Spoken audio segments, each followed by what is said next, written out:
بسم الله الرحمن الرحیم. الحمد لله و صلاة و السلام علی رسول الله. خدمت تمام دوستان عزیز، السلام علیکم و رحمت الله و برکاته.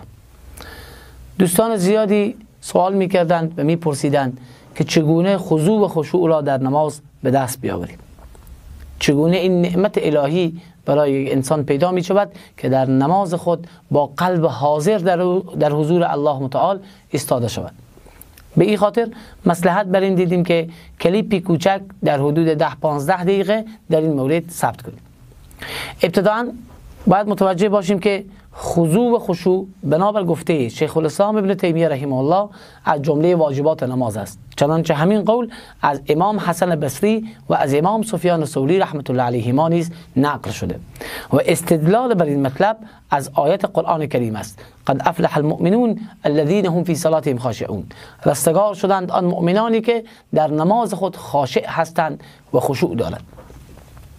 و در این آیه مبارکه رستگاری موقوف بر خشوع شده است. چیزی که رستگاری موقوف بر آن باشد باید چیز واجبی باشد، چیز لازمی باشد. نمی شود که چیز مستحبی باشد و رستگاری بر آن موقوف باشد، بلکه بر چیزی موقوف است که حتما آن چیز واجب است و لازم است. و خشوع چیست و چگونه به دست می آید؟ ابن رجب رحمه الله فرموده است اصل خشوع رقت قلب است. قلب باید نرم باشد و قلب باید آرامش داشته باشد و قلب باید در حضور الله متعال انکسار و شکستگی داشته باشد. وقتی قلب چنین شد، اعضا و اندام و جوارح انسان بیانگر این خشوع قلبی است. وقتی یک نفر قلب او خاشع باشد در عبادتش، اعضا و اندام او هم خاشع است. چنانچه در روایتی آمده است که کسی نماز می‌خوانده و ریش خود را دست زده، در شأن او گفته شده که لو خشعت قلبه لخشعت جوارحه. اگر قلب او خشوع می داشت، جوارح و اعضای او هم خشوع می داشت، نه اینکه مصروف باشد به اندام اعضای خود و آرامشی در اندام وجود او نباشد.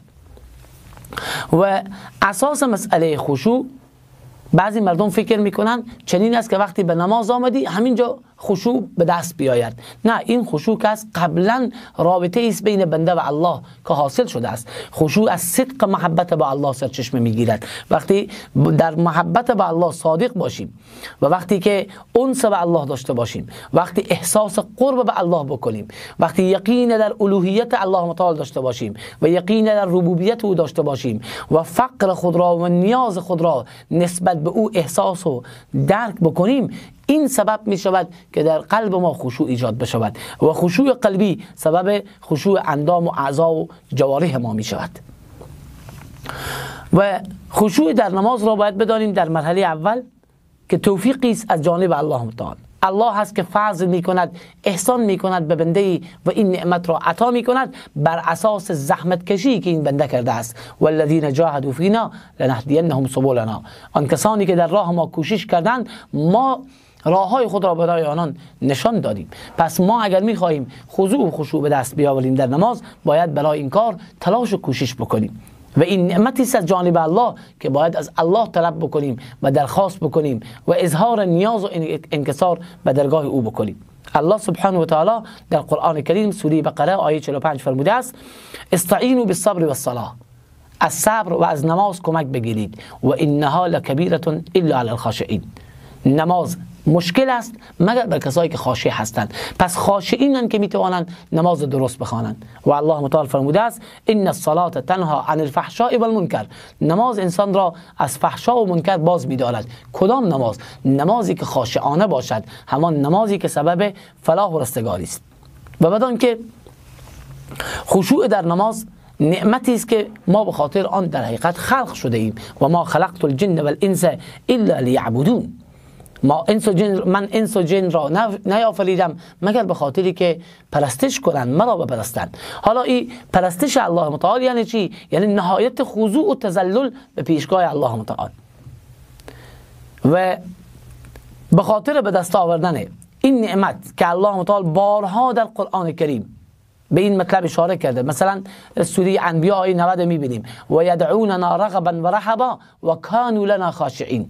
الله متعال می ستاید بندگان نیک خود را که آنها ما را صدا میزنند به رغبت و رهبت، به امید و به ترس و برای ما خشوع کننده هستند. در قرآن بارها صفت خشوع و خضوع تعریف کرده شده. در حدیث متفق علیه بخاری و مسلم داریم که از جمله 7 گروهی که در روز قیامت در زیر سایه الهی قرار دارند، یک گروه آن کسی است که در خلوت گریه می کند و اشک می ریزد.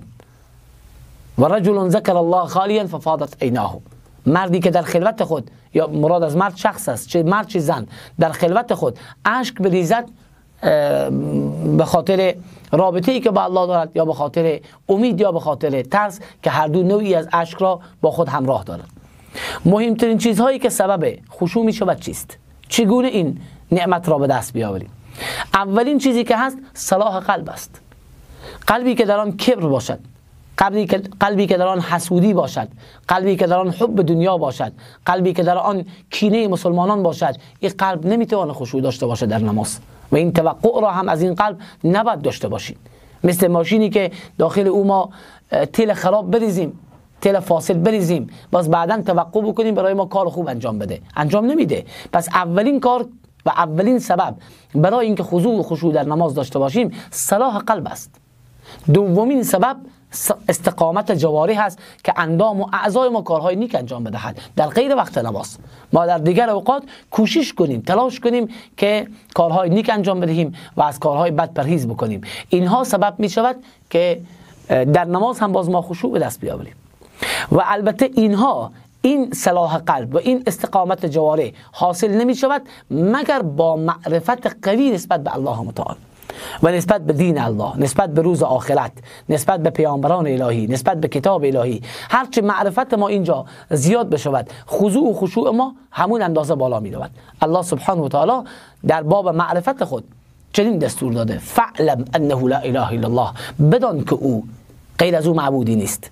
نگفته بگو، گفته بدان. پس این دانش این مهم است. و همچنین در سوره حدید آیت 4 فرموده: و هو معکم اینما کنتم، او به همراه شماست به هر جا که شما باشید. والله بما تعملون بصیر، الله به آنچه که شما انجام میدهید بیناست. پس این بینایی الله را مراقبه کردن، در ذهن خود داشتن، این معیت الله را با خود داشتن، هر لحظه حتی خارج از نماز به این آیه تفکر بکنیم که الله به همراه ماست، به علم خود، به قدرت خود. هر لحظه به من علم دارد، هر لحظه من در زیر دید الله سبحانه و تعالی قرار دارم و تمام حرفای مرا میشنود. این چیزیه که سبب میشه رابطه بین بنده و الله قوی بشود و در وقت نماز حضور حاصل بشود. پس یکی از مهمترین اسباب حضور مسئله معرفت الله سبحانه و تعالی است. مسئله دوم بزرگداشت کردن خود نماز است، تعظیم نماز است. نماز را بزرگ بشمریم، نماز را کم نشمریم، به نماز اهمیت بدهیم. پیش از وقت نماز، یعنی پیش از این که وقت نماز جماعت مثلا بشود، وضو بگیریم، آمادگی داشته باشیم و بعداً باز به طرف نماز برویم و نماز را به سر وقت او ادا بکنیم. کوشش بکنیم که نماز ما تأخیر نشود، از جماعت نمانیم. و همچنین وقتی نماز میخوانیم در داخل نماز به نماز ارزش بدیم، التفات نکنیم، این طرف و اون طرف نگاه نکنیم. در حدیث صحیح مسلم است پیامبر صلی الله علیه و سلم فرمودند وقتی نماز میخوانید التفات به این طرف و اون طرف نکنید، چرا که الله روبروی شماست، شما رو به الله نماز میخوانید. و تا زمانی که بنده در نماز التفات نکند، روبروی الله هست، الله با او مقابل است بلا کیف. اما زمانی که بنده باز التفات کرد، الله هم التفات می کند، الله هم دیگر توجهی به این بنده ندارد. سلف صالح را می بینیم که در وقت نماز چقدر اهمیت می دادن. به طور مثال علی زین العابدین رحمه الله، فرزند حسین رضی الله عنه نواسه علی بن ابی طالب، زمانی که وضو می گرفت چهرهش زرد می شد و خانواده او می گفتن که چی شده، چه کار شده در وقت وضو تو این حالت تو دگرگون می شود؟ گفت آیا می دانید که در مقابل چه کسی می خواهم بایستم؟ حدیث در سنن ترمذی است و در مسند امام احمد بن حنبل. این میرسانه که پس یک مسلمان وقتی نماز میخواند باید که متوجه بشود که در حضور چه کسی میایستد. این اهمیت دادن به مسئله نماز است، حضور داشت نماز را کردن است. مسلم ابن یسار گفتند که نماز میخوانده، گوشه از مسجد ستون افتاده، متوجه نشده، درک نکرده، از بس غرق در نماز خود بوده. خیلی اوقات شاید بشه ما به یک موضوعی که به او خیلی اهمیت بدیم، خیلی به او متوجه هستیم، خیلی کارهای دیگر در ماحول ما بشود ما متوجه نشویم، چون به او کاری که مصروف بودیم خیلی به او اهمیت میدادیم. اگر به نماز هم همچنین اهمیتی بدهیم ما در نماز خشوع پیدا خواهیم کرد. و دیگه که آمادگی نماز طوری که گفته شد داشته باشیم. هیچ عبادتی اونقدر انسان را به الله نزدیک نمی کند به مثلی که فرائض بنده را به الله نزدیک می کند، چنانچه در روایت صحیح البخاری است که بیشترین چیزی که انسان را به الله نزدیک می کند فرائض است. پس به این فریضه الهی، به این نماز اهمیت بدهیم، ارزش بدهیم. قبل از وقت وضو بگیریم، به آمادگی بگیریم برای نماز جماعت، و وقتی که می‌خواهیم نماز را بخوانیم باید متوجه باشیم که ما در دنیا مسافر هستیم و اصل جای اصلی ما آخرت است. چنانچه حدیث صحیح پیامبر صلی الله علیه و سلم در صحیح البخاری است: کن فی الدنیا کأنک غریب. تو در دنیا طوری باش مثل که یک انسان بیگانه هستی، در یک شهر بیگانه فقط برای مدت موقت اینجا آمده ای. او عابر السبیل، یا مثل کسی هستی که از راهی میگذرد. تمام دنیا یک رهگذری است که از آن میگذری و به طرف آخرت میروی. عبدالله بن عمر در تفسیر همین حدیث در روایت صحیح البخاری گفته است: وقتی صبح کردی منتظر شب نباش، وقتی شب کردی منتظر صبح نباش. و همچنین چنین آمادگی بگیریم برای نماز که پیامبر صلی الله علیه و سلم فرمودند نسبت به این حدیث تفکر بکنیم: آیا شما را راهنمایی بکنم با آنچه که گناهان را محو می کند و آنچه که درجات انسانها را بالاتر می برد؟ صحابه گفتند بله یا رسول الله، به ما خبر بدید از چنین چیزی. پیامبر فرمود: اسباغ الوضوء علی المکاره، وضو را کامل کردن در سختی ها. وضوی خود را صحیح بگیریم. وضویی که صحیح نباشد نماز با حضوری به ما تحویل نخواهد داد. وضو را کامل بگیریم به طور صحیح و درست، همه اندامی که شسته شسته شود و اندامی که مسح کردنی است مسح شود. و کثرت قدم زدن به سوی مسجد، کوشش کنیم نماز را به مسجد بخوانیم، به طرف مسجد برویم. و انتظار نماز بعد از نماز دیگر. یک نماز خواندیم آمدیم به خانه، مصروف کارهای خود شدیم یا به دکان خود یا به هر جای دیگر، بعداً به فکر باشیم که کی نماز دیگر می شود، به انتظار نماز بعدی باشیم. فذالکم الرباط و ذالکم الرباط. پیامبر فرمودند این است مرزداری حقیقی. ای که بعد از هر نماز منتظر نماز دیگر باشیم در حقیقت از ایمان خود مرزداری میکنیم، از نماز خود مرزداری میکنیم. و همچنین پیامبر صلی الله علیه و سلم فرمودند همیشه یک بنده در نماز است تا وقتی که در جای نماز خود باشد. نماز خواندیم، بعد از نماز به جای خود نشسته ایم، اذکار میخوانیم، این هم در حکم نماز است. و ملائکه برای این شخص تا وقتی وضویش نشکند دعا میکنند: بار اله او را رحم کن، بار اله او را ببخش، تا وقتی که برگردد یا وضوی اوش بشکند. و لحاظا سلف صالح را میبینیم که به این موضوع اهمیت بسیار زیادی میدادن. نقلی کردن از حاتم اصم که چگونه نماز میخوانده. روایت کردن که حاتم اصم گفته است وقت نماز که میرسد من وضو میگیرم کامل، میایم به جایی که قصد نماز در آنجا را دارم، در آنجا می نشینم تا وقتی که تمام اعضای من آرامش میگیرد. بعداً به سوی نماز برمیخیزم، خانه کعبه را روبروی خود قرار میدهم، پل صراط را در زیر پای خود، یعنی چنین حضوری، چنین تصوری، و بهشت را به طرف راست و جهنم را به طرف چپ، ملک الموت را پشت سر خود که مرگ من نزدیک است و گمان میکنم که این آخرین نماز من است. بعداً در مقابل خود خوف و امید را، ترس و امید را قرار میدهم و آن زمان تکبیر میگویم الله اکبر، و آن زمان با آرامش قرائت میخوانم و با تواضع رکوع میکنم و با خشوع سجده میکنم و به دنبال اینها همه کوشش میکنم که اخلاص داشته باشم. بعدا نمیدانم که آیا قبول میشود یا قبول نمیشود. شاید هنوز کوتاهی کرده باشم، شاید هنوز من تقصیر داشته باشم.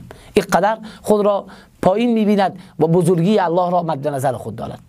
و از جمله چیزهایی که سبب میشود بنده بیشتر در نماز خود خضوع داشته باشد، خشوع داشته باشد، فقه نماز است.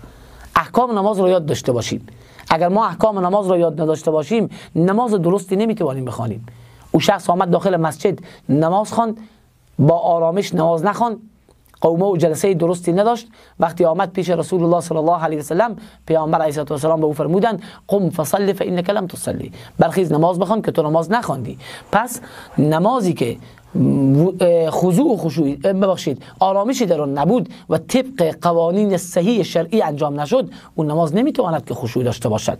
پس فقه نماز خیلی مهم است که ما احکام نماز را یاد داشته باشیم، فساد و جواز نماز را، سنت های نماز را، مستحبات نماز را، جایی که سجده سهو لازم می شود، جایی که نمی شود، اینها را بدانیم تا اینها سبب بشود که ما بهتر نماز خود را با خشوع ادا بکنیم.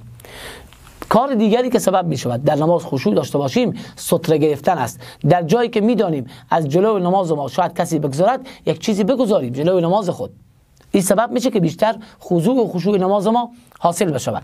و پیامبر صلی الله علیه و سلم هم فرمودن وقتی یکی از شما به سوی ستره نماز میخواند با آن نزدیک شود تا اینکه شیطان در نماز او واقع نشود و قطع نیاورد، نماز او را قطع نکند، حضور او را به هم نزند.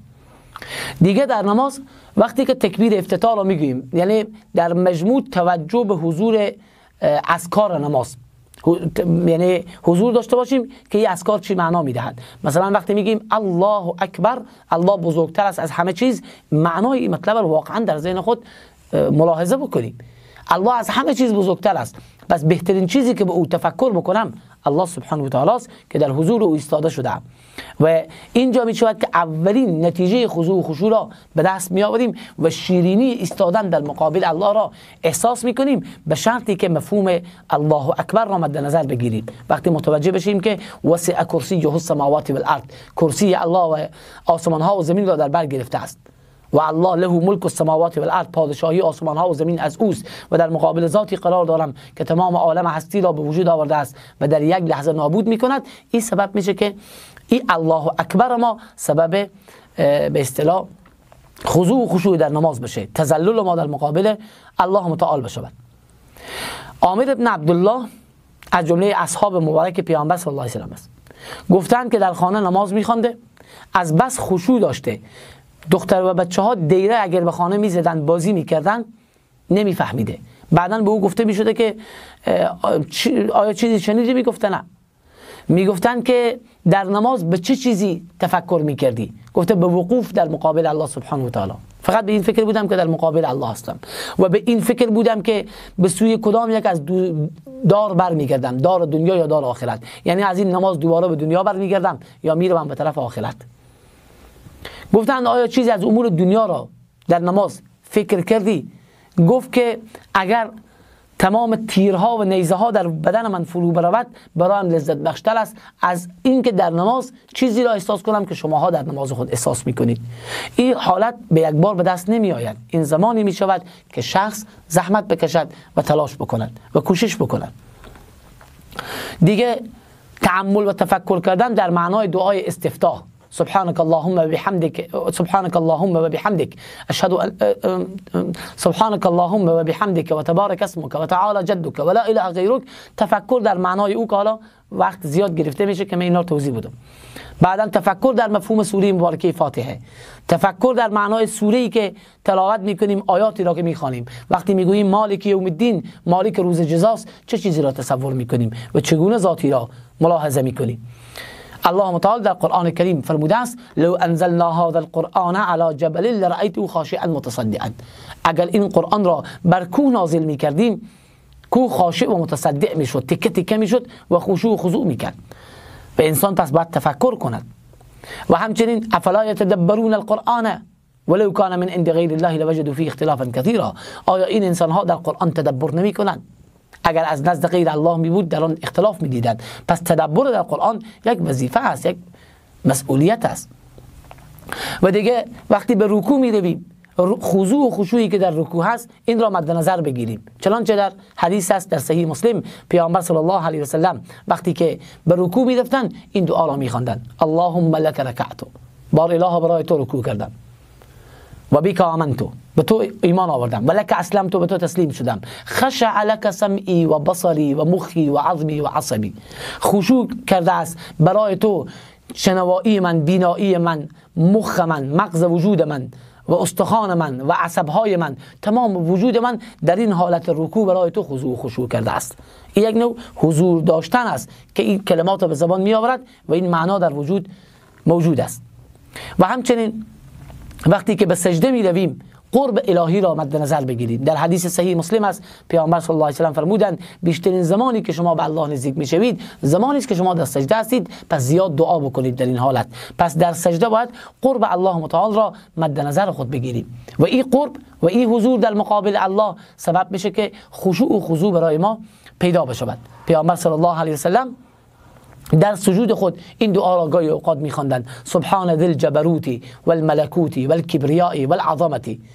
پاک است آن ذاتی که صاحب جبروت است، صاحب تمام سلطه های عالم است، صاحب ملکوت یعنی ملک عالم است، صاحب کبریا و بزرگی و عظمت است. حدیث در سنن ابو داود و نسائی آمده است. یا در روایت صحیح مسلم آمده که پیامبر در سجده این دعا را می‌خواندند: اللهم اغفر لی ذنبی، بار الله گناه مرا ببخش، کله همه، دقه و جله، کوچک و بزرگش را، و اوله و آخره، و علانیته و سره، آشکار و پنهانش را، تمام گناه‌های ما را ببخش. این حالتی است که در سجده انسان باید که داشته باشد. دیگه معنای التحیات را مد نظر بگیریم. وقتی التحیات را می‌خوانیم: التحیات لله و الصلوات و الطیبات، تمام عبادات من، تمام تحیات من، تمام صدقات من، تمام اعمال من همه خالص برای الله هست. اینها را مد نظر بگیریم و معانی تا آخر دعای تشهد که هست. یا درود می‌خوانیم همچنین ملاحظه بکنیم که چه کسی را مخاطب قرار بدهیم که برای چه کسی درود بفرستند. و دیگه اسبابی که سبب میشه خضوع و خشوع ما در نماز زیادتر بشود، از امام مجاهد رحمه الله آمده که زبیر رضی الله عنه وقتی که نماز میخوان مثل یک چوب بود. یعنی چی؟ یعنی التفات نمیکرد، این طرف اون طرف نگاه نمیکرد. پس یک سبب این است که سبب میشود ما بیشتر خضوع و خشوع داشته باشیم. چنانچه روایت زبیر رضی الله عنه در بیهقی و اسناد صحیح آمده است. دیگه ای که در نماز با آرامش نماز بخوانیم، یعنی با عجله نخوانیم. قرائتی که میخوانیم با آرامش. چنانچه ام سلمه رضی الله عنها روایت کردند که قرائت پیامبر صلی الله علیه و سلم فصل بوده، یعنی جدا جدا بوده.